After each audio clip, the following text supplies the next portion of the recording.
ஆண்டவா, என் பிள்ளைக்கு நல்லபடியாக சுகப்பிரசவம் ஆனும் கடவுளே.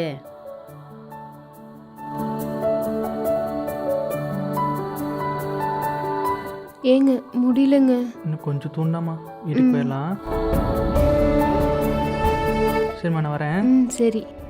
தங்கமயிலே, அப்பா வேலைக்கு போயிட்டு வந்தாருண்டா. அம்மா கஷ்டப்பட்டாங்க. சமத்து பையனாக இருக்கணும் சரியா? சரி சரிம்மா நான் வரேன். கௌசி, ஏய் வா உள்ள வாத்தா. இந்தாத்தா கௌசி, என்னடி ஒரு மாதிரி இருக்க? ஏம்மா இந்த மாதிரி நேரத்தில் என் புருஷன் என் கூட இருந்தால் எவ்வளோ நல்லா இருக்கும். ஏத்தா, எல்லாரும் ஆசைப்படுறது மாதிரி தாண்டி நீயும் ஆசைப்படுற. என்ன செய்ய, இந்த பிள்ளை முகத்தை பார்க்காம கூட அந்த கடவுள் கூப்பிட்டுக்கிருச்சு அவனை. ஏத்தா, இந்த மாதிரி நேரத்தில் தான் நீ சந்தோஷமா இருக்கணும். என் காலம் என்ன, இன்னும் கொஞ்ச நாளில் முடிஞ்சு போயிரு. உனக்குன்னு இருக்கிற ஒரே ஆதரவு உன் பிள்ளை தானத்தா. நீ சந்தோஷமா இருந்தா தான் அந்த பிள்ளையை நல்லபடியாக பெற்றெடுக்க முடியும்.